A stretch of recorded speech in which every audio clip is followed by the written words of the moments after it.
예, 오늘은 계시록 8장 이제 셋째 나팔, 쑥물 6번째 시간입니다. 오늘 본문의 제목은 불로 공적을 시험하는 날에 대해서 말씀드리겠습니다. 우리는 하나님 나라에 그냥 들어가는 것이 아니라 반드시 불로 공적을 시험받고 들어갑니다. 그 중에 누군가는 이기는 자가 될 것이고 또 누군가는 실패할 수도 있는 날이 될 것입니다. 그래서 우리가 지금 믿음의 집을 짓 때 하나님이 말씀하신 그대로 지셔야 돼요. 믿음의 집은요, 여러 가지 종류가 있습니다.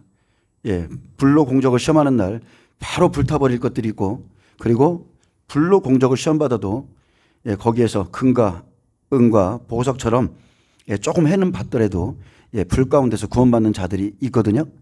그러니까 우리가 믿음의 집을 지을 때 어떻게 지어야 되는지 조금 여러분 더디 가더라도 온전하게 지으셔야 됩니다. 그 부분에 대해서 좀 말씀드리겠습니다. 계시록 8장 10절에 보면 오늘 이제 본문이죠. 이제 셋째 나팔을 지금 계속 말씀하고 있는데 셋째 나팔은 다른 게 아닙니다. 쑥물로 인하여 많은 사람이 죽는다고 그랬어요. 그래서 쑥물, 환란에 들어가기 전에 우리가 잘못 믿음의 집을 지면 반드시 그날에 부서지기 때문에 자, 오늘은 고린도 전서를 통해서 좀 말씀을 나누겠습니다. 바울은 시기와 분쟁이 있는 고린도 교회에 너희는 아직도 육신에 속한 자라 말했습니다. 자, 고린도 교회엔 여러 문제들이 있었는데, 자, 첫 번째는 분파죠. 나는 바울에게 속했다. 나는 아볼로에게 속했다. 자, 그리고 또 소송 문제가 있었고, 은사적인 문제가 굉장히 많은 교회였고요.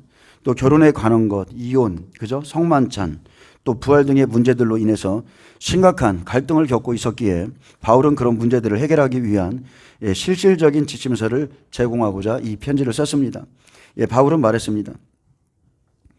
내가 신령한 자들을 대함과 같이 너희에게 말할 수 없어. 육신에 속한 자 그리스도 안에서 어린 아이를 대함과 같이 하노라.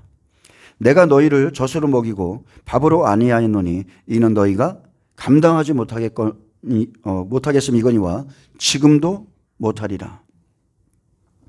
자, 우리가 이 고린도 교회 사람들을 보면 겉으로 보면 엄청난 영적인 사람들로 보이죠. 신령한 사람 같이 보여요. 고린도 교회는 많은 은사들이 나타나서 사람들이 보기에는 영적이고 또 신령한 교회처럼 보이지만 바울은 너희는 젖먹는 어린아이라고 신앙의 진단을 해줬습니다. 아니다. 너희는 육신에 속해 있고 너희는 젖먹는 자다. 영적인 진단이, 올바른 영적인 진단이 교회 안에 필요합니다. 바울이 신령한 자들을 대함과 같이 말할 수 없는 것은 그들이 밥을 먹는 자들이 아니라 젖만 먹고 있었기 때문이죠. 하나님의 선물로 인해서 많은 은사와 능력들이 나타났지만 자, 그것은 신앙의 열매가 아니죠. 그것은 성령의 열매도 아니에요. 그것은 하나님의 선물인 겁니다. 그들은 하나님의 많은 선물, 은사적인 선물을 많이 갖고 있었지만 진리에는 굉장히 빈약한 사람들이었습니다. 그래서 올바른 믿음의 집을 짓기 위해서는 내가 세운 그 믿음의 터 위에 어떻게 세울지를 조심하라고 당부했습니다. 소송, 은사, 간음이 있었고 막 여러 가지 문제들이 있었잖아요. 근데 교회 안에 그런 것들을 바로잡아주지 않으면 반드시 문제가 생깁니다. 자, 고린도서 3장 9절에 10절에 보면 우리는 하나님의 동역자들이요 너희는 하나님의 밭이요 하나님의 집이라.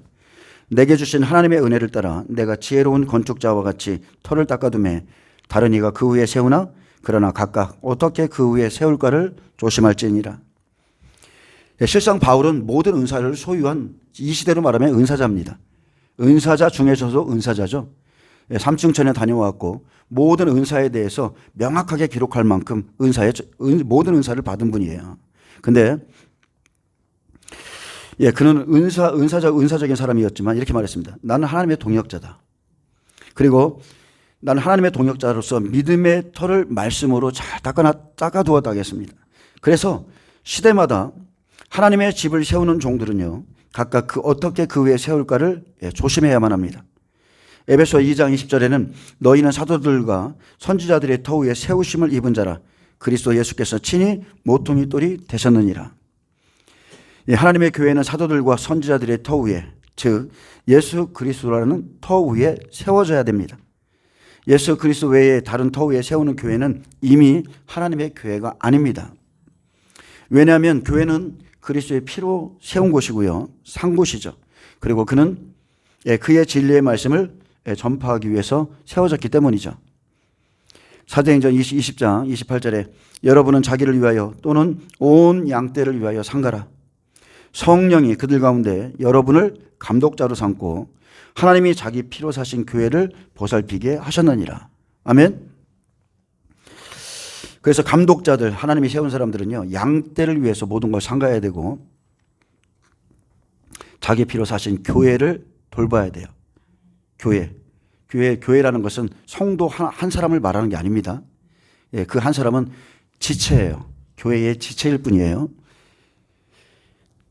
예, 더욱이 교회는 주는 그리스도시요 살아계신 하나님의 아들이시니다 라는 신앙 고백의 기초에서 설립된 공동체고, 교회의 머리는 명확히 예수님이십니다. 그래서 누구든지 그분의 말씀을 듣고 쫓아 행하셔야 돼요. 근데 그리스도의 이름을 빌어서 교회를 세워도 자기의 이름이나 자기의 사상 위에 교회를 세운 자들이 많기에 여러분 주의하셔야 됩니다. 자, 대표적으로만 말한다면 자, 신천지에 이만희가 있죠. 하나님의 교회에는 안상홍이 있고, 자, 통일교회는 문선명이 있어요. 근데 아까 좀 얘기를 들어보니까, 자, 통일교 안에 한쪽에는 부처가 있고 한쪽에는 예수님이 있고 천장에는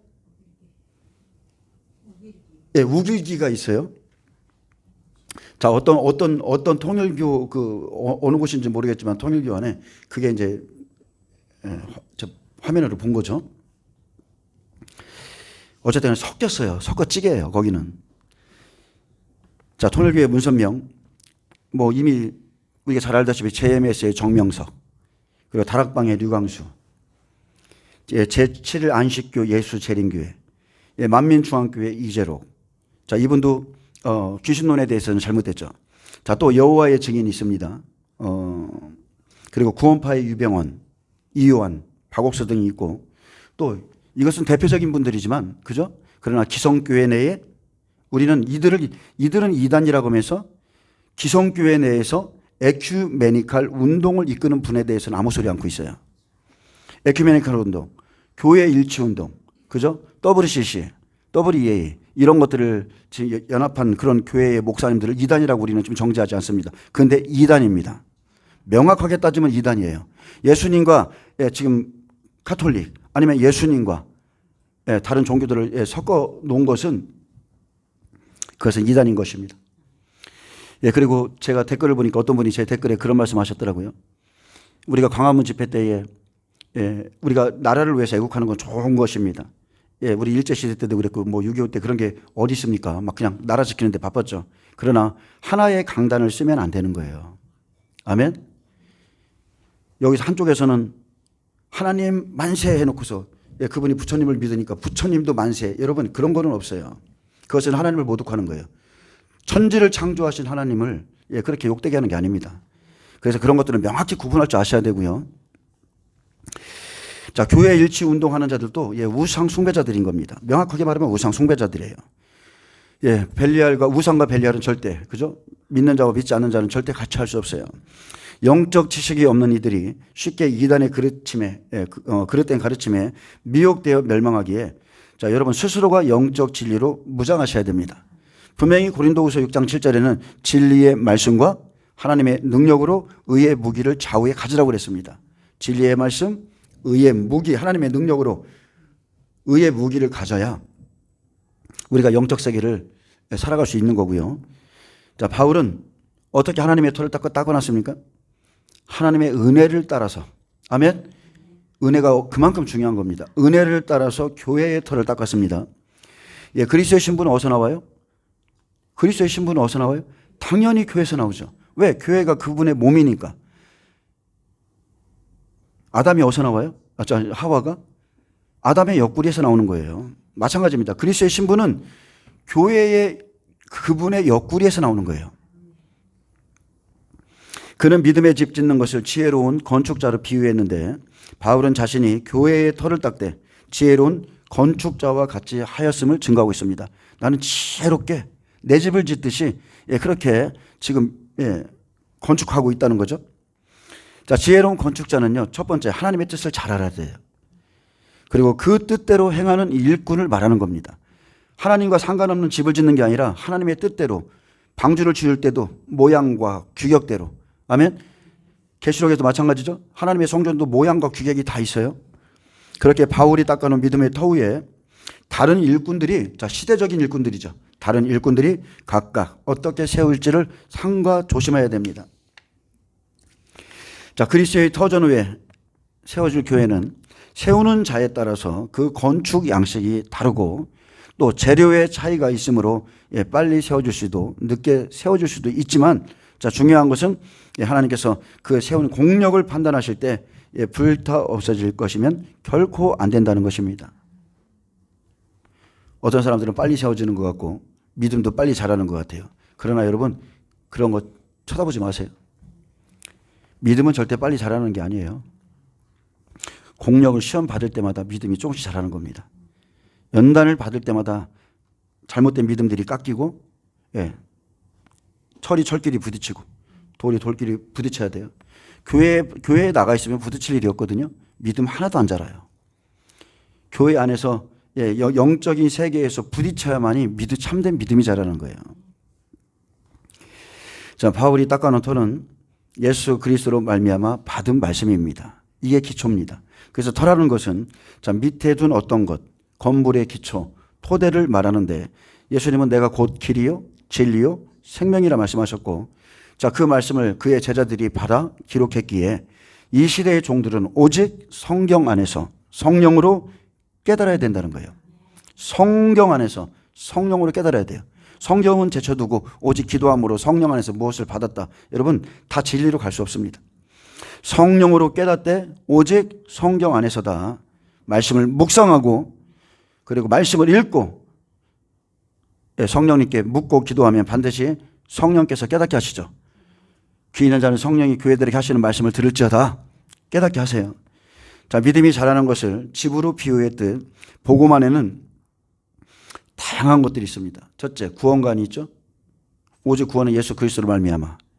그죠? 그다음에 교회관이 있습니다. 교회가 어떤 곳인지, 그리고 성령이 누구신지 성령관이 있고요.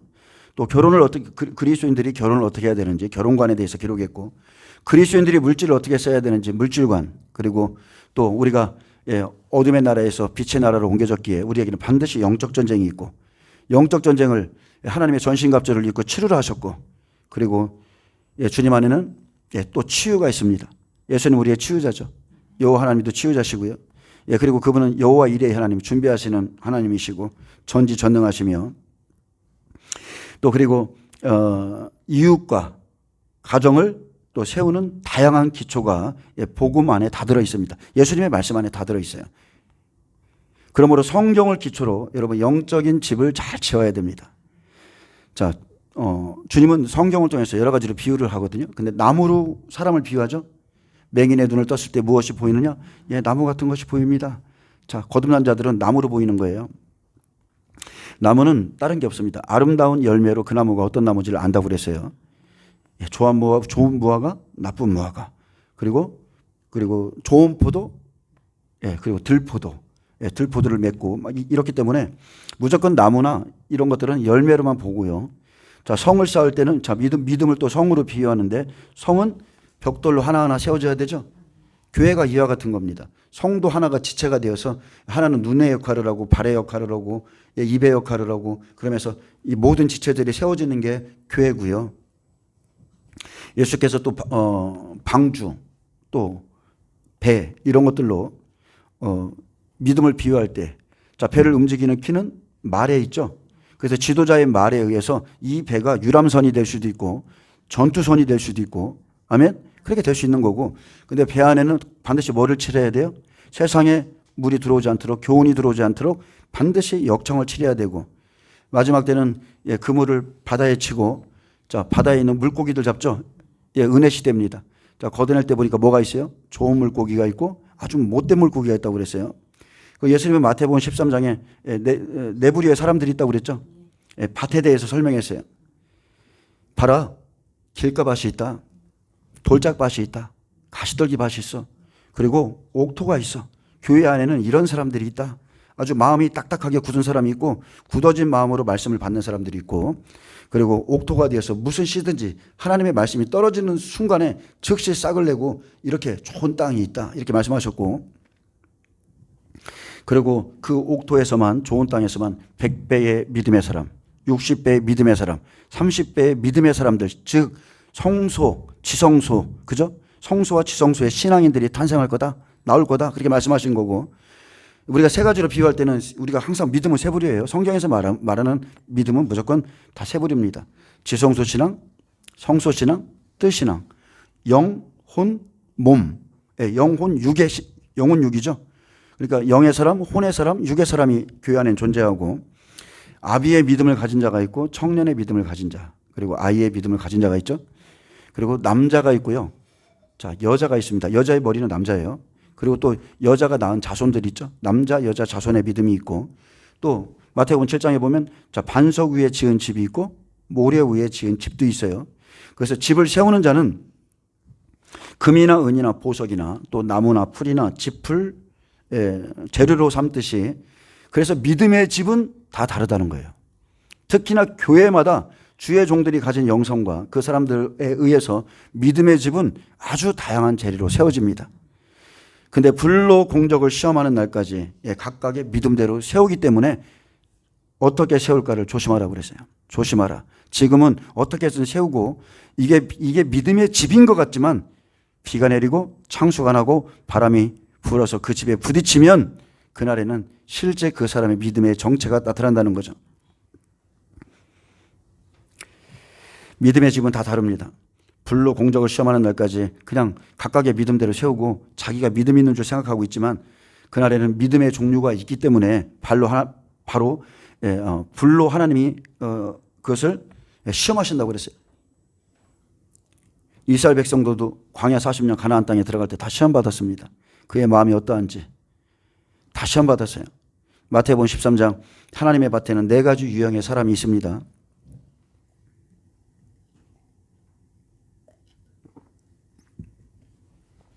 자, 4가지 유형의 사람이 있어요. 이를 4가지 밭으로 비유했습니다. 예수님의 씨 뿌리는 비유를 통해 천국 말씀을 듣는 자들의 심령 상태와 또 그들의 열매에 대해서 소개했죠. 밭은 길가밭, 돌짝밭, 가시떨기밭, 그리고 잘 경작됐다는 것은 얼마나 이 사람이 자기의 심령을 말씀으로 갈아엎었는지 몰라요. 잘 경작된 땅, 좋은 땅, 옥토로 나뉩니다. 자, 똑같은 씨를 뿌립니다. 저도 여기서 지금 똑같은 씨를 여러분이 지금 받고 있죠? 똑같은 씨를 뿌려도 밭에서는 희한하게요, 알곡과 가라지가 함께 자란다는 거예요. 알곡과 가라지가 함께 잡니다. 근데 이것은 굳은 마음과 좋은 마음의 차이도 있고, 그 사람이 영적으로 잠들어서 다른 하나님이 뿌리지 않은 그 가라지들을 마귀가 뿌려놓은 것들을 받아들임으로 인해서, 아니면 그런 말씀을 미리 받았는데 제가 아무리 말씀을 전해도 제 말씀은 쳐내고 그 말씀의 밑바탕이 되어서 그것만 믿고 있다면 여전히 그냥 똑같은 겁니다. 사람이 안 바뀌는 이유는 다른 게 없어요. 말씀을 안 받아들여서 그래요. 말씀을 제대로 받아들이면 바뀌는데 말씀이 마음에 안 떨어지는 겁니다. 자, 결론적으로 말하면 옥토를 제외한 나머지 밭은 다 불사르게 묶어야 될 가라지라는 겁니다. 가라지의 특징은 있죠. 자, 그들은 똑같습니다. 보아요. 우리랑 똑같아. 근데 보아도 보지 못하고 들어도 듣지 못하며, 자, 깨닫지 못하는 자들이 가라지라 했습니다. 그래서 하나님이 인정하시는 좋은 땅, 좋은 심령이 되기 위해선 많은 노력과 대가를 반드시 지불하셔야 돼요. 어느 날 갑자기 내 마음밭이 박히고 내 안에 쓴뿌리가 빠지는 것이 절대 아니죠. 밭을 경작하라고 그랬습니다. 경작, 가꾸라는 거예요. 겉사람을 가꾸듯이 속사람을 하나님의 말씀으로 가꿔야 되는데 그것은 삶 속에서 가꾸는 겁니다. 말씀을 받아서 삶에 나가서 부딪히면서 내 안에 있는 잡초가, 쓴뿌리가, 그저 쓴쑥들, 내 안에 있는 막 크고 작은 돌들, 나무 뿌리들, 막 이런 것들을 성질을 부릴 때마다 다 드러내고 뽑으셔서 다 갈아 엎으셔야 돼. 그렇게 예수님은 가라지를 뽑다가 곡식까지 뽑을까 염려하셔서 그냥 둘 다 추수 때까지 함께 자라게 두라, 이렇게 말씀했습니다. 그래서 교회 안에는 추수 때까지 자기 믿음의 현주소를 보지 못하고 그냥 그렇게 살아가는 사람들이 있습니다. 자기 멋대로 사는 거죠. 자기 속에는 좋은 대로 자기 믿음을 평가하고 나는 환란에 안 들어갈 거야.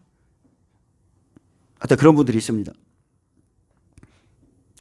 자, 근데 옥토는요, 말씀을 듣고 깨닫는 자들이고 그들은 결실한다고 그랬어요. 말씀으로 일한 결실이 있습니다. 그래서 어떤 것은 100배, 어떤 것은 60배, 어떤 것은 30배가 됩니다. 이 사람들만이 성경에서 말하는 구원을 받는 자입니다. 아멘? 예수 믿으면 구원받는 게 아니라 오직 길가밭 버려집니다. 돌짝밭 버려져요. 가시떨기밭, 세상의 재리와 재물에 대한 유혹들, 이런 것들을 이기지 못해서 하나님의 말씀이 절대로 결실하지 않아요. 믿음이 잘할만 하면 먹고 사는 문제로 다 돌아가는 사람들, 오르바처럼 그냥 집으로 가는 사람들. 그래서 결국은 이 사람들은 구원 못 받아요. 구원받는 사람들은 오직 지성소와 성소신앙입니다. 지성도와 성소는 다른 게 아니죠. 우리의 육체에 하나님의 말씀을 채운 사람들, 그리고 순종하는 사람들. 채우는 것으로 아는 것으로 절대 안 됩니다. 반드시 순종하셔야 돼. 말씀을 알고 말씀대로 준행하는 사람들만이 구원받습니다. 불로 공적을 시험하는 날엔 금은 보석처럼 불타지 않은 것, 즉 알곡들만이 구원받습니다. 나무나 풀 집은 집을 짓죠. 그 사람들도 집을 짓습니다. 근데 너무나 쉽게 버리는데 이 사람들은 뜻신앙이죠. 너무나 쉽게 불타버려요. 어려움이 오면. 근데 금은 보석의 사람은 해를 입을 뿐이지 그대로 있습니다. 견디고 나와요. 근데 해는 받습니다. 자, 믿음을 세 부류로 나누는 것은 환난 날에 그들이 들어가는 곳이 다르기 때문이죠. 하나님은 100배, 60배, 30배 믿음의 사람들이 옥토에서만 있다. 그 사람들은 말씀을 듣고 결실하는 자다. 말씀을 듣고 깨닫는 자다. 아멘. 그래서 그날에 이 세 부류의 믿음의 사람들이 하나님 나라에 들어가는데 어떻게 들어가느냐. 계시록 12장 12절에 보면 그러므로 하늘과, 자, 하늘은 100배죠. 그 가운데 거하는 자들과, 그 가운데 거하는 자들은 지금 예비처로 들어간 자들이고, 자, 그 가운데 거하는 자들은 줄구하라. 그러나 땅과 바다는 화 있을진저 이는 마귀가 자기의 때가 얼마 남지 않은 줄 알므로 크게 분내어 너희에게 내려갔습니다. 아멘. 계시록 12장에 보면 1절부터 마지막 절까지 이방인 두중인 14만 4천, 그리고 그들이 계시록 12장 5절에 휴거가 일어나죠. 계시록 12장 5절에 휴거가 일어나요. 그 휴거의 대상은 이방인 두중인을 통해서 구원받은 이스라엘 딱 정확하게 14만 4천입니다. 절대로 우리 이방인들은 휴거되지 않습니다. 우리는 나는 부활이요 생명이니 나를 믿는 자는 죽어도 살겠고, 우리는 순교예요. 성경 아래는 세 부류의 사람이 있습니다. 12 제자와 같은 오직 자기 자신과 자기를 부인하고 배우 아버지와 그물을 다 버린 사람들. 오직 영생의 말씀을 쫓고 그 영생의 말씀을 전하다가 순교한 사람들. 12 제자 같은 믿음의 100배, 이 사람들만이요. 그들이 바람대로 주여 나를 당신의 좌우편에 앉게 하옵소서. 그 하나님의 보좌를 보고 살았던 그 사람들 있죠. 그 사람들이 하나님의 보좌로 갑니다. 그리고 그 밑에 그들로 인해서 생긴 60배들 있죠. 천연왕국에 이 사람들은 살아서 들어갑니다. 그렇기 때문에 전 3년반이 마칠 때 이 사람들 온합판에서 고난받아요. 죽을 것 같던 고난받습니다. 그러나 이 사람들은 전 3년반에 전 3년반이 끝나고 부활과 휴거가 일어난 그 이후에 이제 대접 재앙 속에 들어가야 되는데 그때 예비처로 들어갑니다. 살아서 양육받기 위해서 천연왕국에 들어가야 되거든요. 그러니까 첫째 부활, 휴거자, 이 사람들은 완전한 부활체의 몸을 그때 입는 것이고, 천연왕국에 들어가는 사람들은, 예비처로 가는 사람들은 변화체의 몸을 가지고 살아서 새하늘 새 땅 7대접 끝마치고 나면 그때 살아서 들어가는 것이고, 그리고 계시록 12장 마지막 절에 보면 남은 자손이 있죠. 그 사람은 순교해야 됩니다. 우상 숭배 거부, 짐승의 표 거부하다가 순교함으로 목배임을 당하고 낙원에 들어갔다 백보자 천년왕국이 지나야 돼요. 반드시 지나고 백보자 심판 때 영생의 부활로 나오는 사람들. 아멘. 그래서 60배는 천년왕국에 살아서 들어가기 위해 1003년 반 마치고 예비처 가고요. 남은 자손 30배는 용과 싸워 순교함으로 낙원에 들어갑니다. 나머지 생명 없는 땅 있죠. 예수를 믿어도 떨어진 자들, 생명 없는 땅, 그리고 바다는 완전한 멸망이에요. 원래 바다는 세상에 속한 사람들이고, 그리고 하나님의 백성들일지라도 땅에 거하는 자들, 땅에 속한 자들, 여전히 전투를 이으며 땅에 속하고자 했던 그 사람들은 다 멸망입니다. 후 3년 만에 다 멸망받습니다. 자, 11절에 이 닦아둔 것 외에 능히 다른 터를 닦아줄 자가 없으니 이 터는 곧 예수 그리스도라. 예수 그리스도라. 자, 바울이 지혜롭게 닦은 이 터 외에는 다른 터를 닦아둘 자가 없습니다. 교회의 유일한 기초가 되는 이 터는 반석이신 예수 그리스도 위에 닦아졌습니다. 바울은 신실하게 하나님께서 주신 은혜를 따라서 예수 그리스도라는 교회의 터를 공고히 닦아두었습니다. 그런데 이 터 위에 어떻게 세울지를 조심해야 되는데 하나님의 말씀을 버리고 예언을 중심으로 꿈과 환상을 중심으로 하나님의 말씀을 마지막 때를 이끌어간다는 것은 대단히 위험한 거죠. 잘못된 겁니다. 그렇게 그리스도의 일꾼된 목회자들은 그 터 위에 신앙의 구조물을 잘 세우셔야 돼요. 반드시 이 터 위에, 말씀의 터 위에, 사도, 선지자, 예수님이 말씀하신 그 터 위에 잘 세우셔야 돼요. 근데 예수님이 말씀 그대로 좁은 길이죠? 좁은 문입니다. 그래서 비록 좁고 찾는 자가 적고 힘들고 더딜지라도 삼가고 또 상가 조심하여 사도, 선지자, 예수 그리스도의 말씀을 통하여 하나님 보시기에 아름답고 튼튼한 구조물을 세워야 됩니다. 사람 보기에 좋은 게 아니라 하나님 보시기에 튼튼한 구조물. 그래서 예수님께서는 비가 내리고 창수가 나고 바람이 그 집에 부딪히는 날 이렇게 말씀하셨죠. 내 이름으로 귀신을 쫓아내고 그리고 권능을 행하고 여러 가지 일을 할지라도 비가 내리고 창수가 나고 바람이 그 집에 부딪히는 날 그 집을 반석 위에 지은 지혜로운 사람은 무너지지 않을 것이고 모래 위에 지은 어리석은 사람은 그 무너짐이 심히 클 것이라 경고했습니다. 자, 12절에 만일 누구든지 금이나 은이나 보석이나 나무나 풀이나 짚으로 이 터 위에 세우면 자, 이렇게 집을 짓기 위한 재료가 다르듯 믿음에는 여러 가지의 종류가 있습니다. 자, 금은 보석의 특징이 뭐예요? 이것은 발견하는 거죠. 땅 속에서 나오는 광물입니다. 그래서 땅 속에서 나오는 광물. 쉽게 말하면 금은 보석은요, 주 안에서 수고로운 삶을 산 자예요. 풀무불 속에서 나오는 자들. 말씀을 갈고 닦아서 불태워서 순금이 나오듯 성령으로 연단받은 빛나는 보석 같은 심령들을 말하는 겁니다. 믿음은 여러분 불 속에서 가공되어 나옵니다. 그냥 나오는 게 아니에요. 우리가 무엇을 한다고 배운다고 되는 게 아니고 삶 가운데서 반드시 가공되어서 나와야 돼요. 교회 안에서는 무언가 된 것 같은데 삶에 나가면 완전히 조금만 일해도 쓰러지는 사람들이 있거든요. 그것은 준비도 안 된 거예요. 이들의 건축 재료, 금은 보석은 절대 타지 않는 겁니다. 이것은 성도들의 말이 아닌 순전한 행실을 의미하죠. 비록 빛나 보이지 않을지라도 연단받은 사람들은 그날에 결코 흔들리지 않습니다. 이들의 믿음은요, 심령 깊은 곳에 감추어져 있어요. 마음속에 보석과 같은 예수님을 다 간직하고 있는 사람들이죠. 광야를 통과해서 끝까지 생명으로 가는 자들이고 이 사람들은 그리스도의 향기가 되고 또 빛과 소금의 삶을 살아가는 자들입니다. 반면에 나무나 풀, 집은 그리스도인이란 이름만 있을 뿐 유명무실하고 하나님의 영광을 가리는 삶을 사는 자입니다. 금은 보석에 신앙한 십자가의 도를 따릅니다. 아멘. 십자가의 도가 멸망하는 자들에게 미련해 보이죠? 이 시대에 십자가의 도는 제쳐두고 다른 것만 추구하시는 분들이 있어요. 나무, 풀, 집은 어리석은 말의 지혜만 따르는 자입니다. 어리석은 말의 지혜, 사람의 지혜, 하나님의 진리의 말씀이 아니라 사람의 지혜의 말을 따라가는 사람들. 그래서 믿음의 집을 짓는 재료를 선택하는 것은 참으로 중요하죠. 우리는 하나님의 말씀보다 다른 것을 더 원합니다. 특히나 고린도 교회 제가 지금 말씀하고 있지만 자, 고린도 교회는 13장에 뭐가 있어요? 이 사람들이 추구했던 사람의 방언과 천사의 말, 예언하는 능력과 모든 비밀과 모든 지식을 알고 또 모든 믿음이 있어도 또 구제하고 또 내 몸을 불사르게 내줄지라도 자, 하나가 빠져 있죠. 가장 중요한 거 사랑이 없으면 그랬습니다. 사랑은 다른 게 아니에요. 주의 계명을 지키는 게 사랑이고 진리가 사랑이고 영생의 말씀이 사랑이에요.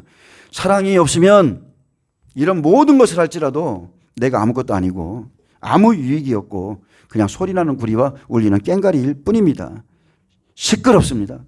은사자들 은사를 잘못 받아서 그 은사를 쓰는 방법을 배우지 못한 사람만큼 시끄러운 게 없어요. 제가 어제 집에 가다가 어떤 젊은 목사님의 그 올린 영상을 봤어요. 근데 그분이 뭐라 하겠냐면 쉽게 말하면 국대 떡볶이 그분이 그 젊은 목사님을 추천한 것 같아요.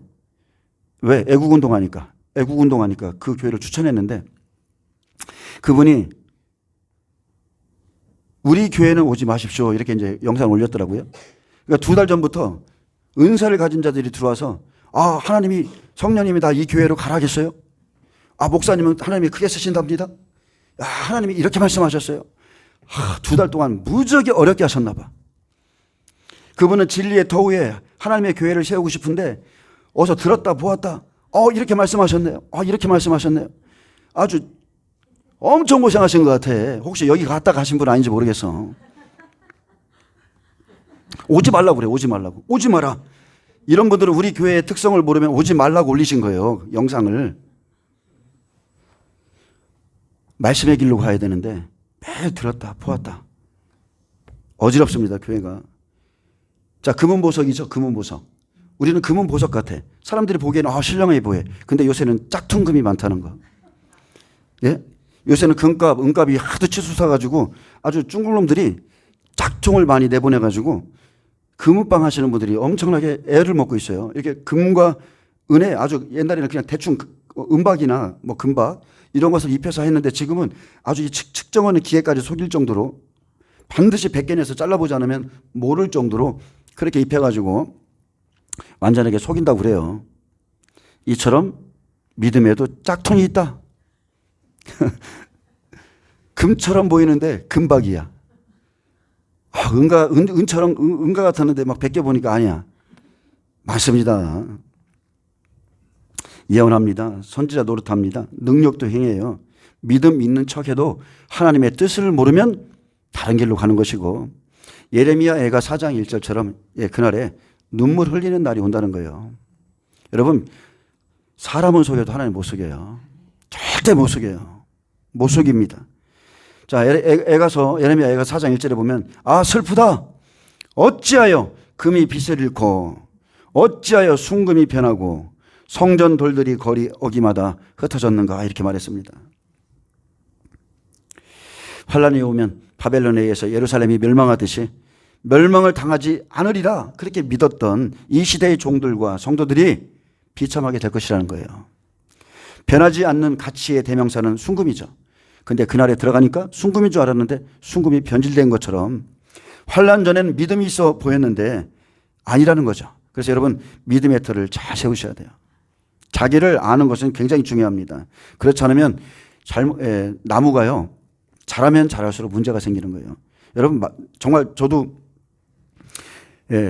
나무를 굉장히 좋아하거든요. 그래서 나무를 많이 심습니다. 근데 가치가 있는 나무들이 있어요.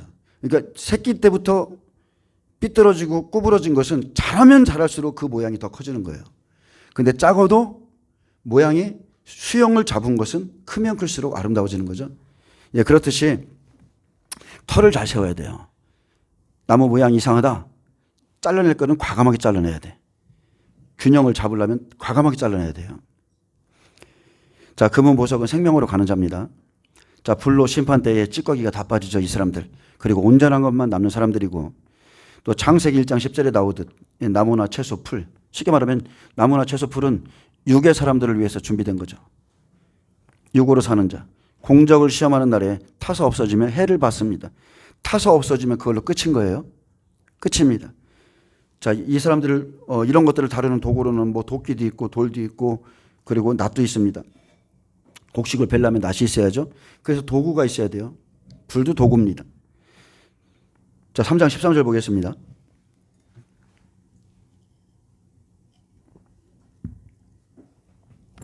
자, 각 사람의 공적이 나타날 터인데, 자, 그 공적이 언제 나타나요? 지금입니까? 환란 들어가기 전에, 야, 우리가, 당신은 믿음이 있네요. 당신이면 돼요. 자, 당신은 휴가될 거예요.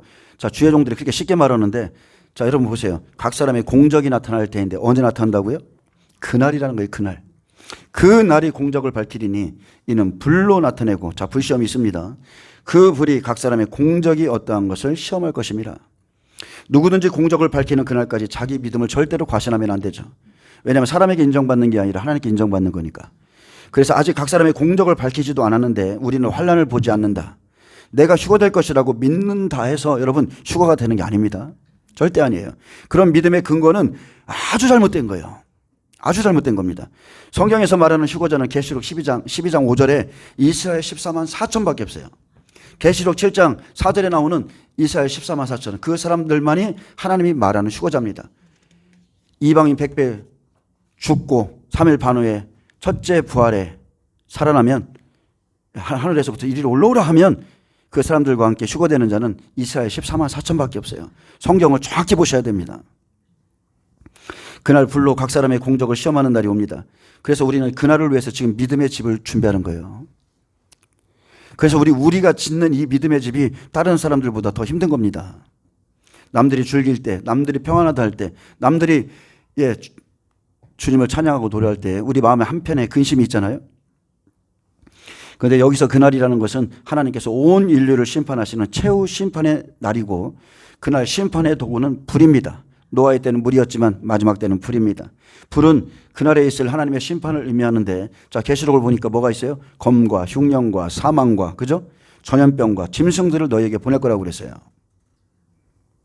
그날 심판의 불에 들어가 봐야 자기 공력이 나타납니다.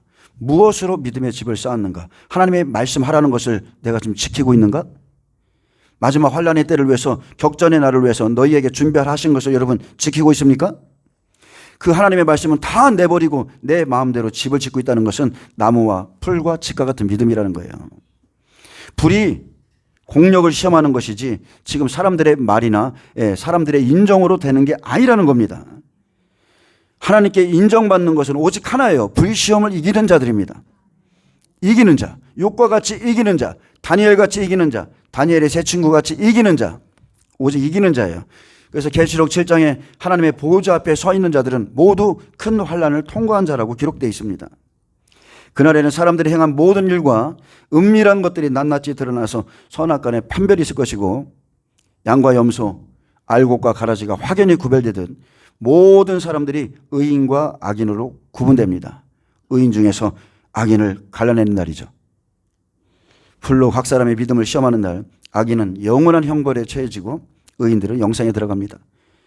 악인은 누굽니까? 하나님의 말씀에 불순종하는 자들이라고 그랬잖아요. 순종치 않는 자들. 하나님의 말씀에 순종치 않는 자들. 그날엔 각자 불시험을 견뎌낸 자기 공력에 따라서 하나님의 상을 받게 됩니다. 다니엘의 세 친구들은요, 사자굴에 들어갔습니다.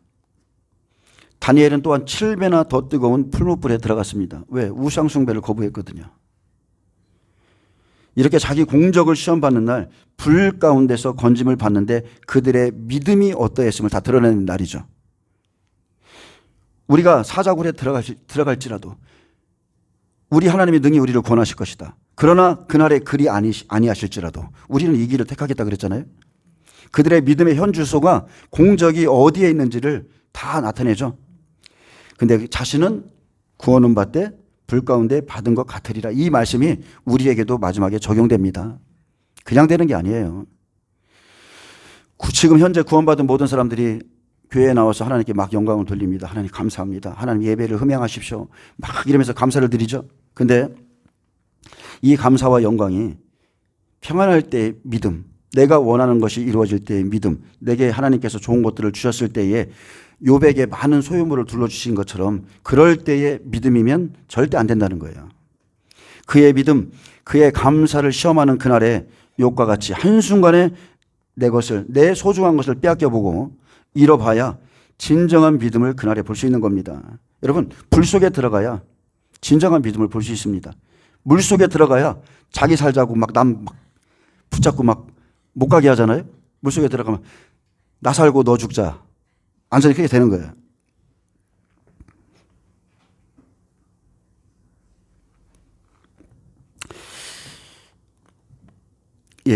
어쨌든 간에 모든 사람은요, 환란을 당해보기 전까지는 내게 믿음이 있노라 이렇게 말하시면 안 돼요. 그날 풍부 속에 살았던 욥의 아내 보세요. 견디지 못했어요. 자연재난까지는 견뎠습니다. 근데 그녀는 그 다음에 욥에게 내 하나님을 욕하고 죽어라. 나 더 이상 네가 믿는 이 하나님 못 믿겠다. 그리고 욥을 떠났죠. 자, 14절에 만일 누구든지 그 위에 세운 공적이 그대로 있으면 상을 받고 누구든지 그 공적이 불타면 해를 받으리니 그러나 자신은 구원을 받되 불 가운데 받은 것 같으리라. 자, 여러분이 세운 공적들이 있습니다. 예수 안에서 세운 것.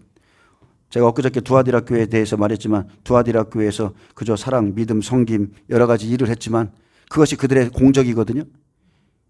그것을 하나님이 진정함을 드러내는 그날, 자, 그것은 환난의 모습입니다. 환난 때의 모습이죠. 공적을 시험하는 날, 공적이 그대로 있으면 상을 받고 불타서 해를 받으면 끝납니다. 다시 한번 말합니다. 불타서 해를 받으면 그 가운데서 구원을 받되 불 가운데서 받은 것 같다, 이 의미가 아니고 이것은 다른 말이에요.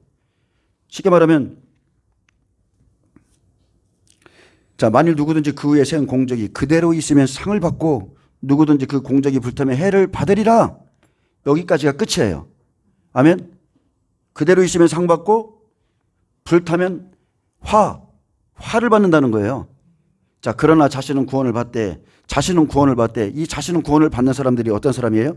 그대로 있는 사람. 공적이 그대로 있는 사람, 그 사람은 구원을 받되 불 가운데서 받은 것 같으리라. 마지막 이게 환난이라는 거예요. 아멘. 봐라, 구원은 받는다, 불 가운데서 받는 것 같아, 이런 뜻이 아닙니다. 누구든지 불 가운데 들어가야 자기의 공적이 나오고, 그리고 불 가운데서 나온 자라야 구원받습니다. 그 사람들이 이기는 사람들입니다. 이기는 자들, 이기는 자에게는 주님의 약속대로 구원받아요. 계시록 7장 14절에 이는 큰 환난에서 나오는 자들인데, 자, 불시험이죠. 불 가운데서 나오는 자들인데 어린 양의 피에 그 옷을 씻어 희게 하였느니라. 보호자 앞에 서 있는 사람들이에요. 그런데도 이 모든 사람이 큰 환난 속에 들어갔다 나왔다는 거예요. 환난에 들어가면 구원을 받아도 불 가운데서 얻은 것과 같은 구원이라는 거예요. 그만큼 어렵다는 겁니다. 그만큼 어렵다는 거예요. 자, 불 가운데 얻은 구원의 원 의미를 살펴보면 구원을 얻되 간신히 얻을 것이라는 뜻입니다. 이게 불 가운데서 얻은 구원이에요. 간신히 구원받았다. 내가 겨우 구원받았다. 베드로전서 4장 17절에 하나님의 집에서 심판을 시작할 때가 되었나니 만일 우리에게 먼저 하면 하나님의 복음을 순종하지 아니하는 자들의 그 마지막은 어떠하며 또 의인이 겨우 구원을 받으면 경건하지 아니한 자와 죄인은 어디에 서리요. 심판의 날 경건하지 아니한 사람, 죄인들 어떻겠습니까? 의인이 겨우 구원받는데, 의인이 겨우 구원받는 날이에요. 심판의 날 의인도 겨우 구원받습니다.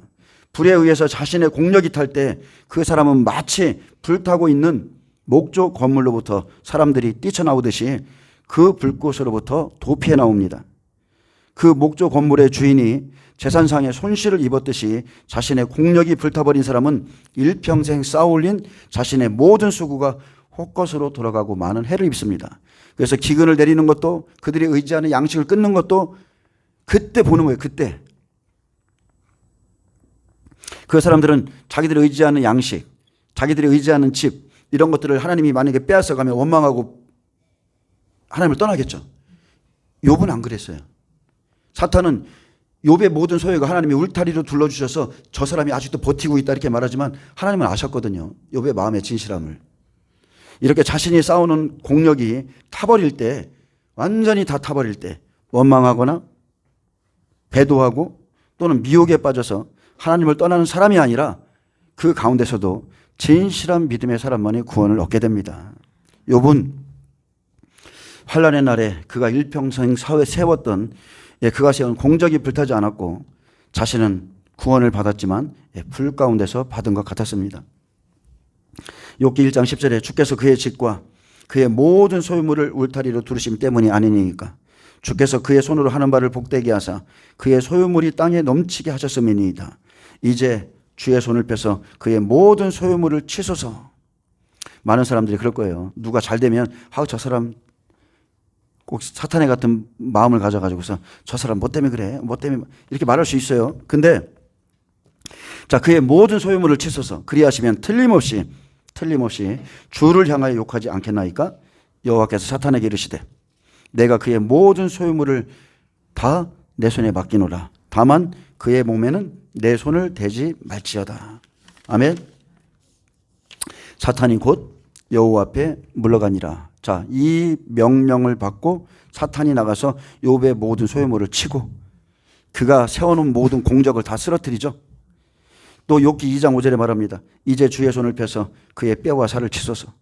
그리하시면 틀림없이 주를 향하여 욕하지 않겠습니까?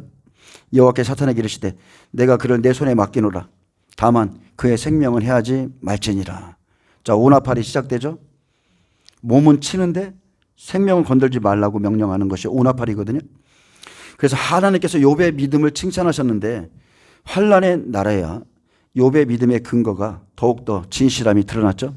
사탄이 아무리 괴롭혀도 사탄이 쓰러뜨리려고 해도 욥의 믿음은 명확했습니다. 욥은 환난 전에도 그의 많은 소유나 또 자녀나 아내와 자기 몸까지도 완전히 하나님께 드려진 자였다는 거예요. 저 사람은 부자니까 믿음이 없을 거야. 이런 게 아니에요. 욥이 세운 공력은 다 하나님 안에 있었습니다. 그래서 욥은 구원을 받되 불 가운데서 구원받았죠. 이처럼 우리도 우리가 세운 공력을 곧 시험받게 됩니다. 에스겔 14장 13절에 의인도 자기의 생명만 건진다 했습니다. 인자야, 가령 어떤 나라가 불법을 행하여 내게 범죄함으로 내가 손을 그 위에 펴서 그 의지하는 양식을 끊어 기근을 내려 사람과 짐승을 그 나라에서 끊는다 하자. 비록 노아, 다니엘, 욥이 거기에 있을지라도 그들은 자기의 공의로 자기의 생명만 건지리라. 나 주 여호와의 말이니라. 자, 그날이 오면 하나님께서 인정한 모든 의인들이 시험 받습니다. 아멘? 내가 환난 전에 휴거된다고요? 그럼 여러분 시험 받으셔야 돼. 내가 의인이라면 시험 받아야 돼. 하나님께서 인정한 의인들을 다 시험 받아요. 그리고 네 가지 중원벌, 칼, 기근, 사나운 짐승, 전염병 속에서 이렇게 시험을 받고 그날에는 자기 공의로 자기 생명만 건지죠. 아멘? 23절은 말합니다. 너희가 그 행동과 소행을 볼 때에 하나님은 그날에 그 행동과 소행을 다 봅니다.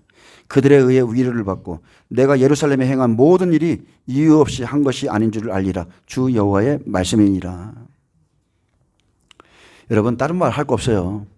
하나님이 우리에게 예비하신 그 불 속에 들어가야 공적이 나옵니다. 마음의 우상을 드리고 유혹하는 선지자들, 유혹을 받은 백성들, 그날에 자기의 믿음이 어떠한 줄을 알게 됩니다. 제가 아주 손에 장을 쥐면서 말하지만 환난 전 휴거를 믿고 계신 분들,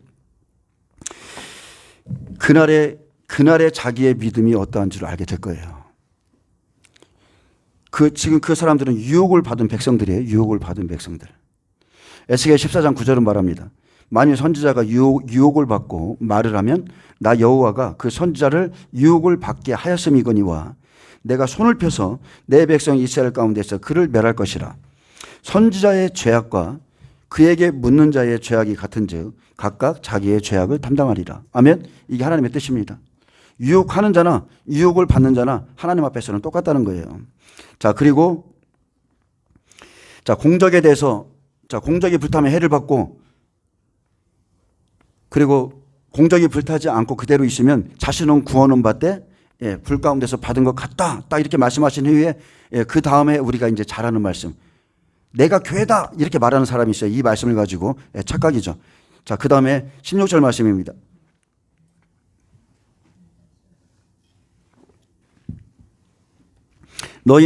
너희가 하나님의 성전인 것과 하나님의 성령이 너희 안에 계시는 것을 알지 못하느냐? 누구든지 하나님의 성전을 더럽히면 하나님이 그 사람을 멸하시리라. 하나님의 성전은 거룩하니 너희도 그러하니라. 아무도 자신을 속이지 말라. 너희 중에 누구든지 이 세상에서 지혜 있는 줄로 생각하거든 어리석은 자가 되라. 그리하여야 지혜로운 자가 되리라. 우리가 기다리는 이 불로 공적을 시험하는 이날은요, 하나님의 성전, 각 사람의 심령이 어떠했는지 불 가운데서 드러내는 날이에요. 성도들, 하나님의 성전이죠. 예수 그리스도를 영접하고 성령을 받은 성도들은 하나님의 성전입니다. 자, 하나님의 성령이 성도들 가운데 거하시기에 마지막 날 하나님의 성전이 어떠한지를 시험하시죠.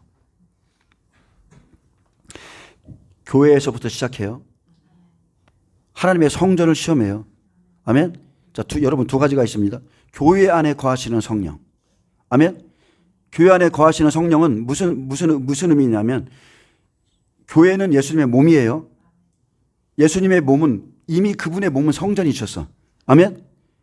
교회 자체가 그분이 거하시는 성전이라고요. 성령이 거하시는 성전이라고요.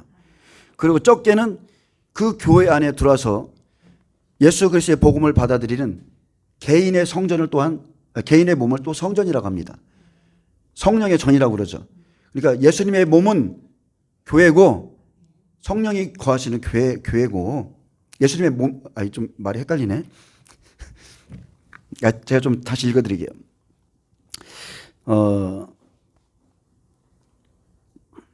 자, 성도들은 하나님의 성전이고 하나님의 성령이 성도들 가운데 임해 계시기에 마지막 날 하나님의 성전이 어떠한지를 시험합니다. 예수님의 초림에 성전에 대한 채찍질이 있었죠. 마찬가지입니다. 자, 하나님의 성전은 크게 세 종류의 성전을 생각할 수 있습니다. 첫째는 하나님의 영광이 임재해 있었던 구약시대의 성소죠. 하나님의 영광이 충만할 때는 구름기둥, 불기둥, 그죠? 구름기둥과 불기둥이 움직여야만 하나님의 백성들이 움직일 수가 있었어요. 그게 하나님의 인도를 받는 방법입니다. 그런데 자, 예수님 초림에 헤롯 성전까지죠. 헤롯 성전까지 하나님 보시기에, 예수님 보시기에 더러우니까, 그리고 바로 멸해버리셨죠. 이 세대가 지나가기 전에 다 돌 위에 돌 하나도 남지 않고 다 멸해진다고 했고, 실제 그렇게 이루어졌고요. 자, 둘째는 그리스도께서, 자, 여기서부터 잘 들으셔야 돼요. 많은 성도들이 헷갈려요. 자, 둘째는 그리스도께서 친히 자신의 육체를 가리켜 말씀하신 성전. 아멘? 우리 안에 성령 계시죠? 우리가 성전이라니까요.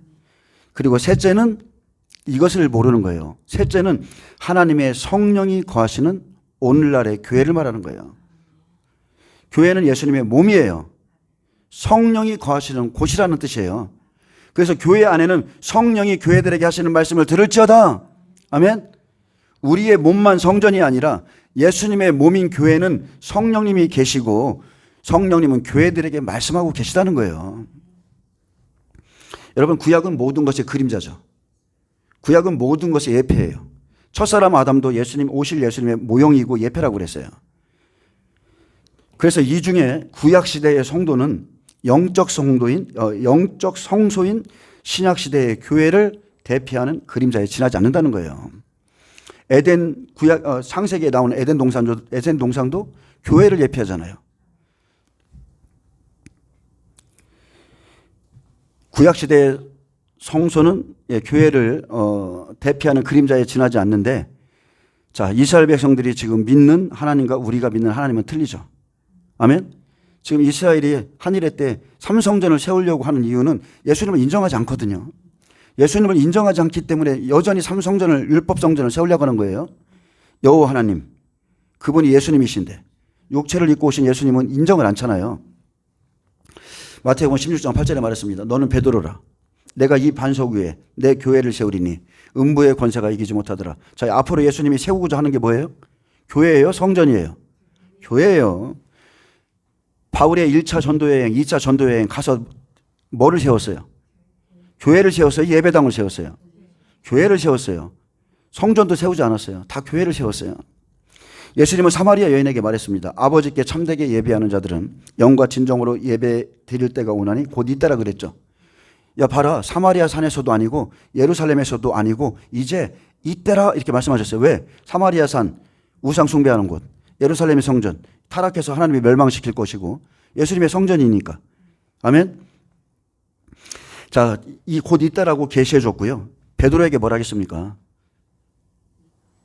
다시 찾아오셔서 용서하시고 내 양을 치라, 내 양을 먹이라. 그러면서 예루살렘 교회를 그에게 맡겨주셨잖아요. 베드로에게 예루살렘 교회를 맡겨주셨어요.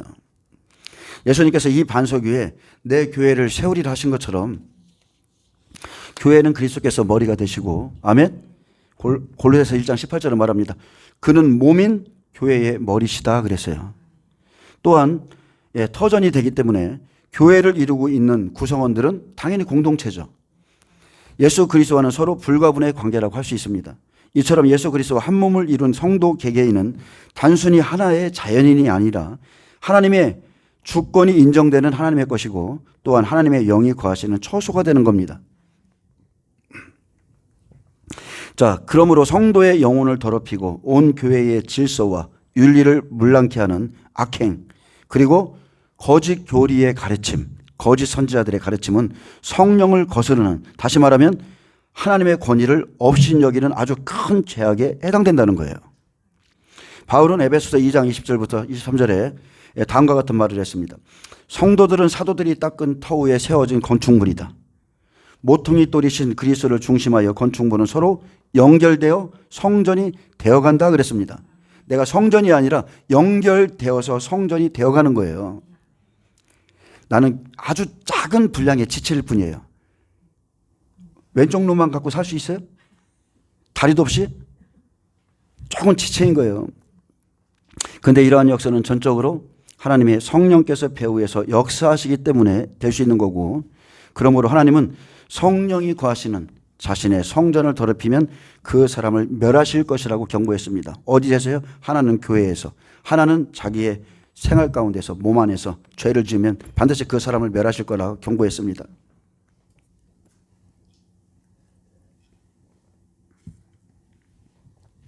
여기서 더럽히다에 해당하는 헬라어 푸데이로는 더럽히다는 뜻 외에도 파리해지다, 쇠약해지다, 주름지다, 시들다, 썩다, 어떤 과정으로 부패케 하다, 자신을 더럽히다, 파괴하다, 못쓰게 하다, 타락시키다라는 뜻을 지니고 있습니다.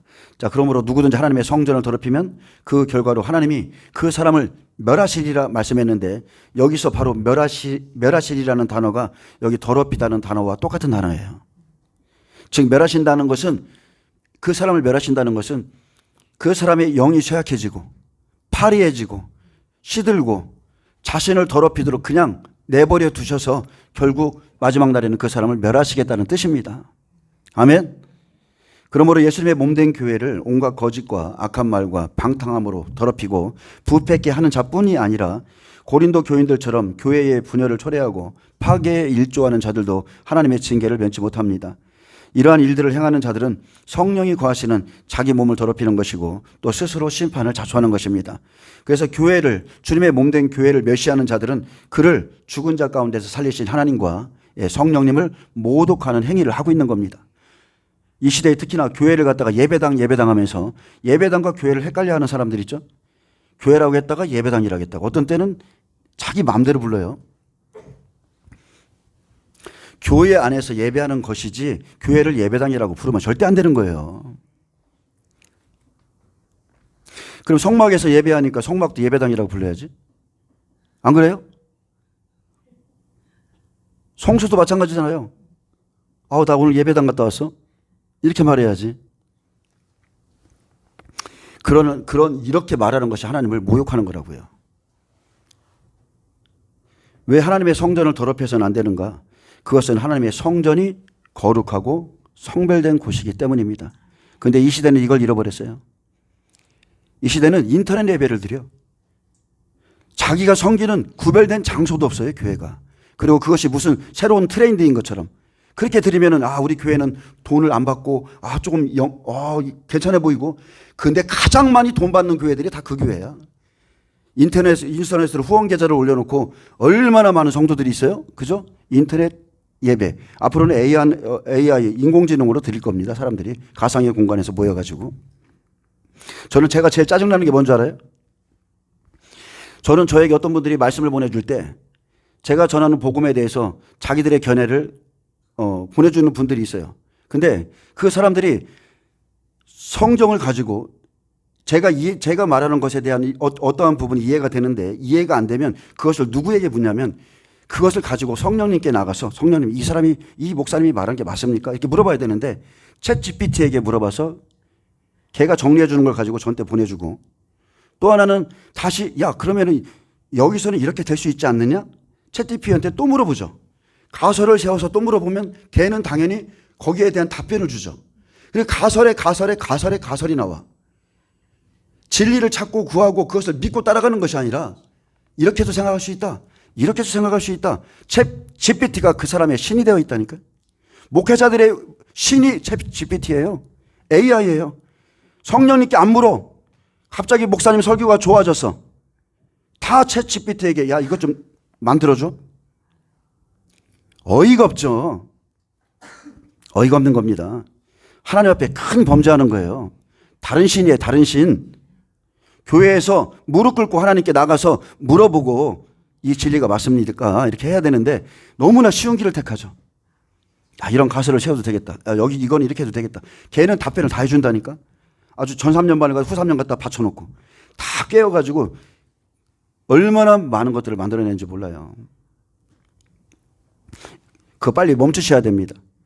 하나님께 묻지 않고 성령님께 묻지 않고 인공지능에 묻는 거 빨리 고치셔야 돼. 인공지능은 영이 아닙니다. 아멘? 하나님의 영이 아니에요. 하나님의 성전을 더럽혀서는 안 되는 이유가 하나님의 성전이 거룩하고요. 그리고 또 성별된 곳이기 때문이에요. 하나님의 성령이 거하시는 교회는 첫 번째가 성별입니다. 그죠? 제사장에게 성별, 구별, 첫 번째 촛별, 성결. 성결되어야 되고 하나님의 성령이 거하시는 성도들의 몸도 똑같습니다. 거룩해야만 된다는 거죠. 교회는 부활하신 예수님의 몸이에요. 교회는 신령한 곳이고 예수님의 몸에는 성령이 거하시고 계십니다. 그래서 일곱 교회도 마찬가지잖아요. 계시록 2, 3장에 나온 일곱 교회 보면 첫째 예수님이 말씀하시고 마지막에는 성령님이 말씀하시잖아요. 이처럼 예수님의 몸인 교회가 하나님의 성전이 거룩하듯이 하나님의 성령이 거하시는 전인 성도들 개개인도 거룩해야 하는 것은 너무나 당연지사죠. 당연지사. 그러므로 우리는 내가 거룩하니 너희도 거룩할지어다 라는 하나님의 말씀을 쫓아서 여러분 스스로 정결성을 잃지 않도록 해야만 합니다. 바울은 아무도 자신을 속이지 말라 했습니다. 너희 중에 누구든지 지혜 있는 줄로 생각하거든 어리석은 자가 되라. 그리하여 지혜로운 자가 되리라고 권면했습니다. 네 스스로 지혜 있다고 생각하지 마. 차라리 어리석은 자가 되는 게 나아. 그 소리예요. 바울의 의도는 스스로를 속여 지혜 있는 줄로 생각지 말라는 뜻입니다. 하나님 앞에 지혜로운 자가 되어야 되는데 미련한 이 세상에 지혜가 있다는 거죠. 하나님의 말씀 앞에 자기의 생각을 늘어놓습니다. 철학을 늘어놓고 논리를 늘어놓고 과학을 들이대고 상식을 고집하고 그리고 자기의 고집을 주관하고 이런 인간의 사고 능력으로 진리를 규명할 수 있는 것처럼 그 여겨지고 있는 세상 학문에 대해서는 우리는 무지한 사람인 척 생각하셔야 돼. 하나님의 말씀이 그러하다면 그냥 그러한 거예요. 그렇게 해야 비로소 성령께서 조명해 주시는 하나님의 지혜를 깨달을 수 있는 지혜로운 자가 되는 겁니다. 하나님이 깨닫게 하신 말씀. 안타까운 건 일부 종들과 성도들이요. 하나님의 몸과 성전된 자기 몸을 여전히 구별하지 못하고 그래서 교회를 폄하하는 말을 하고 교회는 예배당이야 왜 가 이런 말을 하죠. 하나님을 모독하는 말이에요. 그리고 교회를 배척하는 겁니다. 에베소서를 한번 읽어보세요. 골로새서를 읽어보세요. 거기에 교회가 어떤 곳인지가 잘 나와 있어요. 교회는 개인을 말하는 게 아니고 성전된 우리 몸은 성전이에요. 성전. 성전과 교회는 완전히 틀린 거예요. 에베소서엔 교회의 머리 대신 예수님의 몸인 교회에 대해서 자세히 설명하고 있습니다. 자, 교회가 어떤 곳인가? 모든 것에 순서가 있죠. 알이 먼저예요? 닭이 먼저예요? 모든 것에 다 순서가 있어요. 예수님은 교회의 머리시고 교회는 그의 몸이며 또 그 안에 그리스도의 몸으로 지어져가는 그의 지체에 대해서 설명합니다. 하나님은 교회를 세우기 위해서 각 사람에게 그리스도의 은혜의 분량대로 선물을 줬습니다. 어떤 사람은 사도로, 어떤 사람은 선지자로, 어떤 사람은 복음 전하는 자로, 어떤 사람은 목사로 삼고, 어떤 사람은 교사로 삼았어요. 이게 교회입니다.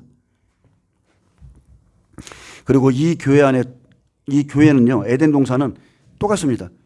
여호와께서 바깥에서 끌고 오죠.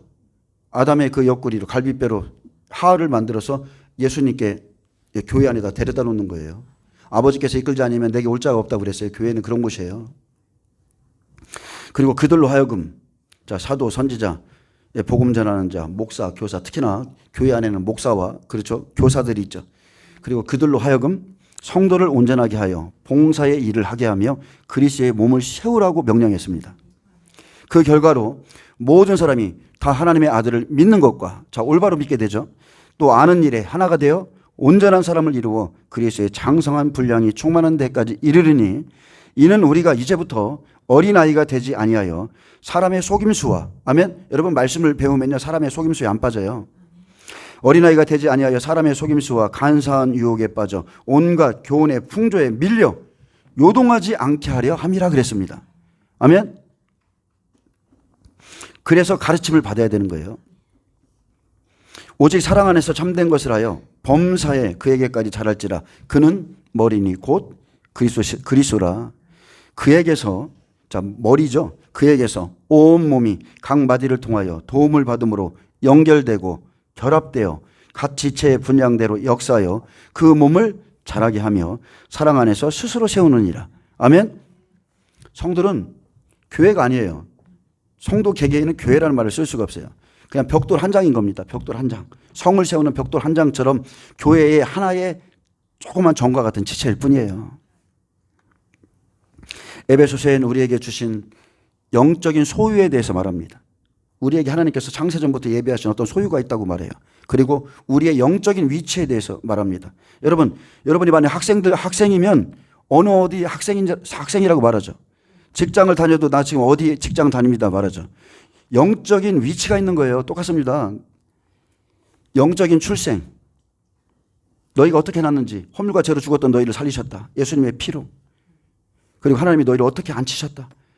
영적인 출생에 대해서 가르치고, 그리고 영적인 직분들에 대해서 논하고, 그리스도의 몸인 교회 안에서 맺어진 영적 공동체와 영적인 교제를 하라 했고, 그가 세우신 사역자들을 통한 가르침과 또 영적 교제를 통해서 이제는 어둠의 일을 다 벗어버리고 새 사람을 입은 자들이 영적 승리에 이를 것을 말씀하고 있는 게 에베소서예요. 하나님의 전신갑주를 취하라. 머리에 구원의 트구, 의의 흉배, 진리의 허리띠, 믿음의 방패. 네, 그죠? 하나님의 말씀은 성령의 검. 그래서 영적으로 승리하라는 거죠. 바울은 물로 씻어 말씀으로 깨끗하게 하사 거룩하게 하시고 자기 앞에 영광스러운 교회로 세우사 그랬습니다. 영광스러운 교회. 자, 신부죠. 그리스도의 신부. 티나 주름 잡힌 것이나 이런 것들이 없이 거룩하고 흠이 없게 하려 하심이라. 이렇게 말한 다음에 자, 이것은 교회의 사역이에요. 교회의 사역은 다른 게 아니에요. 물로 씻어줘야 돼. 말씀으로 깨끗하게 해야 돼. 거룩하게 만들어야 돼. 예수 그리스도의 거룩한 영광스러운 교회로 신부로 세우는 게 교회의 사역이에요. 그런 다음에 우리는 그 몸의 지체임이라 그랬습니다. 우리는 지체다. 성도는 그 몸의 교회의 지체일 뿐이다. 그러므로 사람이 부모를 떠나 그의 아내와 합하여 그들이 한 육체가 될지니 이 비밀이 크도다. 나는 그리스도와 교회에 대하여 말하노라. 아멘. 이게 그리스도와 교회의 관계입니다. 바울은 교회의 목적이 물과 말씀으로 깨끗하게 되어 그리스도와 한 몸을 이루는 것, 영광스러운 그리스도의 신부로 세우는 비밀을 지금 계시하고 있습니다. 예수님은 계시록 2, 3장 7개에 대해서 마지막에 이렇게 말합니다.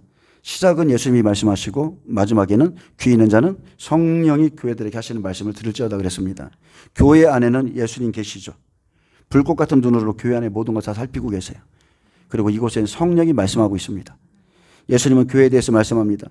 예수님은 질서를 따라서 먼저 그의 사자들에게 말씀하셨죠. 7별. 그의 사자들에게 편지하라고 그랬어요. 예수님은 제 멋대로 행동하는 성도보다 교회를 더 중요시 여깁니다. 많은 사람들이 그럽니다. 자기만 사랑하는 것 같이 생각해요. 그런데 하나님은 그 교회의 종을 더 사랑해요. 왜냐하면 그 한 사람이 나오기까지 얼마나 많은 시간 연단을 시켜야 되고 오랜 시간 시켜야 돼요. 여러분, 교회라고 다 그리스도의 교회가 아니죠? 계시록 2, 3장에 보니까 아주 배도하고 이세벨의 음행에 빠지고 살았으나 죽은 자 같은 교회가 있고, 자, 교회라고 다 그리스도의 교회가 아니고 교회 안에 있다고 또 다 그리스도의 신부가 아니기에 하나님의 심판은 교회에서부터 시작되는 겁니다. 각 교회마다 틀린 거예요. 에베소, 서머나, 버가모, 두아데라, 사데, 빌라델비아, 라우디게아 이렇게 있죠.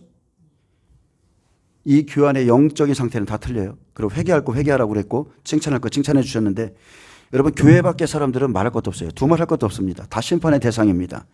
우리가 교회의 예배에 대해서 논한다고 그러면 교회 예배가 뭡니까? 예수님을 믿어서 예수님의 피로 깨끗하게 된 하나님의 백성들이 성전된, 그죠? 죄와 허물로 죽어있던 이제 이 성전을 깨끗게 해서 거룩해져서 성전된 자기 몸을 거룩한 살아있는 제물로 하나님께 드릴 때에 하나님이 받으시는 게 예배예요. 아벨과 그의 제사는 받지 아니하였으나, 아니죠. 큰일 날 뻔했네. 가인과 그의 제사는 받지 않았지만 아벨과 그의 제사는 받으셨다 그랬어요. 그래서 하나님은 구별된 자기 백성의 예배를, 아멘, 구별된 장소에서, 즉 자기 이름을 둔 곳에서 받으신다는 겁니다. 구약은 성막, 그 다음에 성소, 신약은 교회에서 받는다고 그랬죠. 모세가 뭐라 하겠습니까? 너희가 저 가나안 땅에 들어가거든 이곳에서 하던 것처럼 그런 못된 행동하지 말고 하나님이 지정하신 그 한 장소에서만 예배를 드리라고 당부하고 또 당부했어요. 그럼에도 여전히 하나님의 법, 하나님이 말씀하신 이 예법을 따르지 않고 자기 멋대로 돌아다니는, 자기 멋대로 하나님을 섬기는 그런 성도들이 있다는 거죠. 바울은 옛사람과 새사람에 대해서 말했습니다. 그들의 총명이 어두워지고 그들 가운데 있는 무지함과 그들의 마음이 굳어짐으로 말미암아. 자, 굳어진 마음은 길가밭이죠. 하나님의 생명에서 떠나 있도다. 그들이 감각 없는 자가 되어 자신을 방탕에 방임하여 모든 더러운 것을 욕심으로 행하되 오직 너희는 그리스도를 그같이 배우지 아니하였느니라. 저도 여러분에게 그렇게 가르친 적 없습니다. 그리스도를 그렇게 섬기는 것이다 가르친 적이 없어요.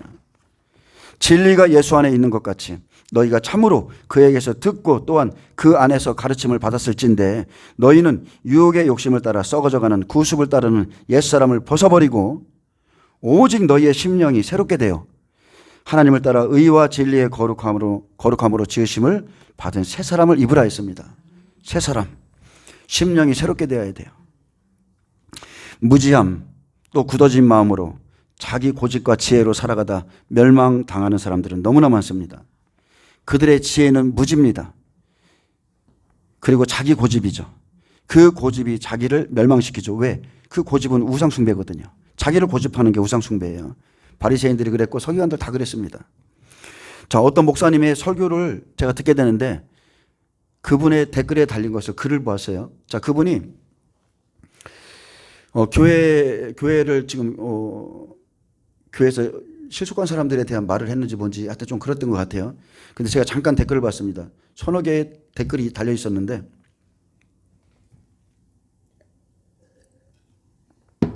자, 두 사람이 말이 이렇습니다. 공동체는 그대로 공동체일 뿐 교회가 아니다. 공동체 안에 가라지와 교회가 섞여 있기 때문이다. 여러분 구약시대부터 신약시대까지 가라지와 알곡은 안 섞인 적이 없어요. 그죠? 예수님과 동행하는 하나님의 말씀이 임재하는 사람이 바로 교회이다. 이게 이 시대의 성도들의 수준입니다. 예수님은 길이요 진리요 생명이다. 구원의 길은 각각이다. 그 길은 매우 좁고 협착하니 그 길로 가는 자는 극히 소수이다. 그래서 교회를 떠나면 자기들이 그 좁은 길로 간다고 생각하는 거예요. 교회를 공동체라고 떠드는 자들은 성경을 모르는 무식자이거나 양의 탈을 쓴 늑대이다. 성령께서 말씀하시니 들을 귀가 있는 자는 들어라 이렇게 써놨어요. 또한 댓글에 이렇게 써 있습니다. 예수 믿는 목회자가 과연 몇 명이나 될지 매우 의심스럽다. 자, 이 말을 하는 성도가 얼마나 영적으로 교만한지를 나타낸 말이죠. 아무리 무식해도요 목사들이 하나님 더 사랑해요. 이 길을 왜 아꼈어요? 자기들의 눈과 시선으로 목회자들을 판단하는 겁니다. 난도질을 하는 거예요. 저도 그렇습니다. 저도 그런 실수를 많이 했습니다. 예를 들어서 제가 오늘 몸이 굉장히 안 좋아요. 아니면 제가 주일날 몸이 굉장히 안 좋아. 그래서 그날 설교를 망치거나 내가 몸이 안 좋은 상태에서 설교를 해야만 했는데 그 하나의 그 장면만 보고 저희 교회 전체를 판단하는 사람들, 그날 저를 판단하는 사람들. 왜 밥을 저렇게 먹지? 그냥 하나를 가지고 판단하는 사람들. 그런 사람들이 있어요. 목회자가 과연 몇 명이나 예수를 믿을까? 목회자들이 더 잘 믿어요. 아무리 못나 보여도. 그리고 이렇게 말합니다. 이제는 두 가지가 헷갈려 나와. 이제 예배당에 나가지 않아도 주님과의 교제는 끊기지 않으나 예배당을 잘못 나가면 마귀를 섬기게 될 것이다. 그런 다음에 이제 이렇게 그대로 이렇게 주님께서는 자 금방 예배당이라겠죠. 주님께서는 그런 교회에서 나오라고 외치고 계신다 이렇게 써놨어요. 지금 예배당이라고 했다가 이제 그런 교회에서 나오라. 예배당 잘못 나가면 마귀 섬겨. 자, 하나님은 안 보이죠? 성령은 작게 보이고 마귀는 크게 보이는가 봐. 빛을 보는 게 아니라 어둠을 주목하는 사람들이 있어요. 좋은 것들을 보는 게 아니라 조금의 흠을 보는 사람들이 있어요. 영적으로 문제가 있는 사람들이죠. 얼마나 어리석은 자입니까? 예배당이라 했다 교회라 했다가 목사들이 예배당이라고 부르고 어떤 곳은 교회라고 그러니까 자기도 헷갈려서 예배당이다 교회다 이렇게 해요. 주님의 몸조차도 분별치 못하는 이런 사람들이 얼마나 많이 있습니까?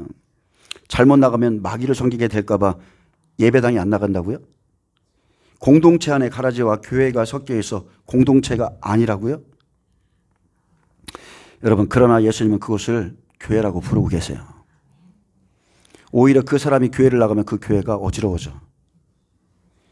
아무리 못나 보여도 예수님은 그런 곳을 교회라 부르시고 에서보드 사빌라 7교회에 여전히 심판이 임하기 전까지는 사랑의 눈으로 권면하고 충고하고 그러고 계세요. 이들은 자기 자신의 죄악의 더러움과 무지를 보지 못하는 어리석은 사람들입니다. 육신에 속한 자들이죠. 보이는 것을 판단하고 정죄하고 비판하는 사람들. 이 사람들은 육신에 속했고 젖먹는 어린아이며 이 사람들이 가는 곳에 시기와 분쟁이 있습니다. 그래서 육신에 속하여 사람을 따라 행하는 자들이죠. 사람을 따라 행해요. 진리를 따르는 게 아니라 목사들이 말하는 것, 성도들이 말하는 것을 그것을 따라서 행하는 사람들, 육신에 속한 사람들이에요.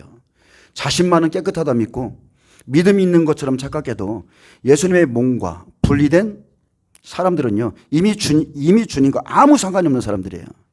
저희 교회를 나간 사람이 저희 교인입니까? 저희 교회 교적부에 있어요? 저도 하나님 앞에 예배를 드릴 때 우리 교인들의 이름을 부르고 올려드리는데 여기를 떠나면, 교회를 떠나면 그 사람의 영적인 위치는 사라지는 거예요. 영적 소속은 없어지는 거예요. 그래서 내 양도 아니기 때문에 내가 먹일 의무가 없는 거예요. 그래서 공적을 시험해야 되는 겁니다. 각 사람의 공적을 불로 시험하는 날, 그날에 가서야 내 믿음이 나무였고 풀이며 지피였던 것에 놀라게 될 겁니다.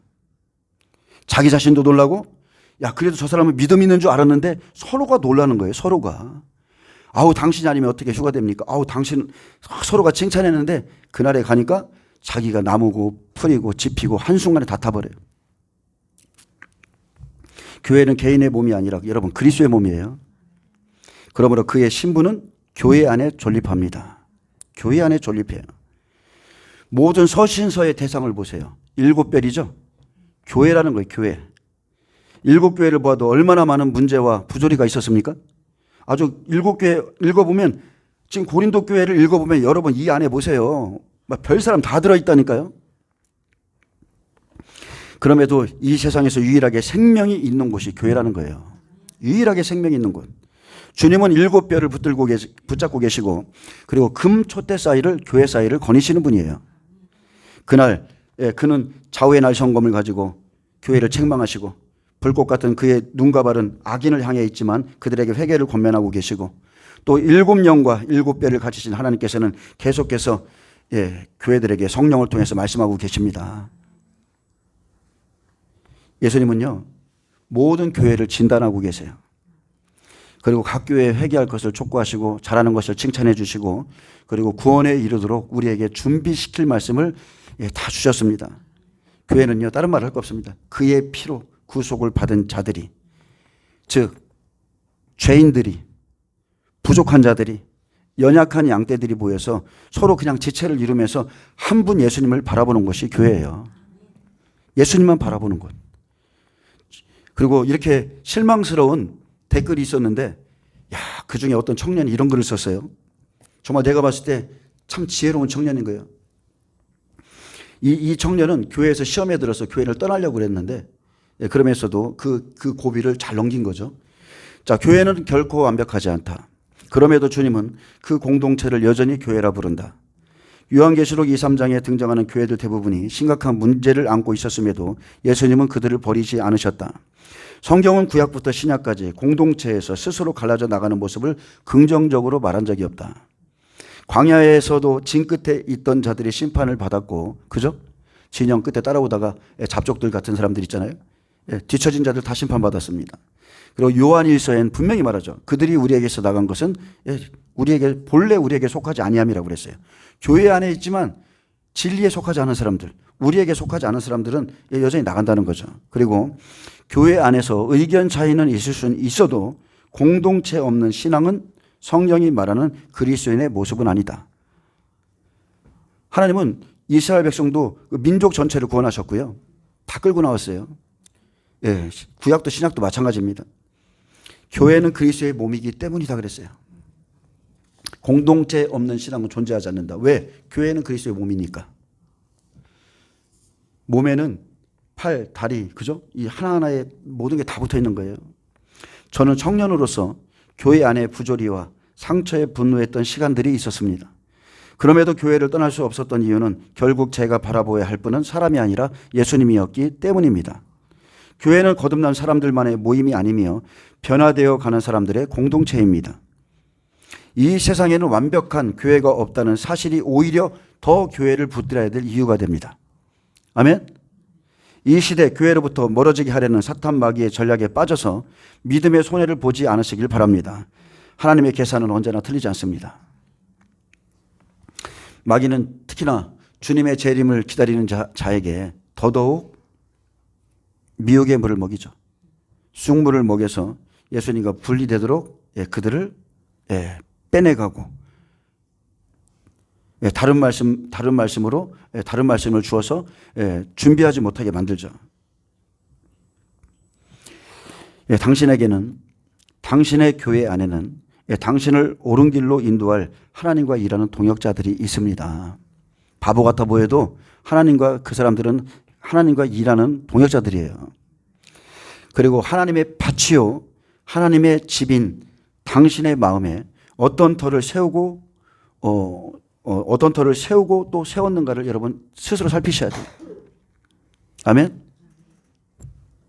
공적을 시험하시는 것은 하나님이시지 바울도 아니고 아볼로도 아니고 나의 담임 목사도 아니에요. 아멘. 불로 공적을 시험하는 날이 이제 다가옵니다. 그날엔 금은 보석과 같은 사람 그리고 또 나무, 풀, 지배 이런 육신의 사람들이 다 드러날 것이고요. 또한 하나님의 참성전이 드러날 것이며 또 하나님께서 멸망시키는 그런 성전도 다 있게 될 것입니다. 그래서 우리는 지금 겸손히 자신을 살피고 하나님 앞에 잠잠하며 그의 모든 명령에 여러분 순종하는 것, 준행하는 것 그것이 우리의 축복임을 믿습니다. 아멘.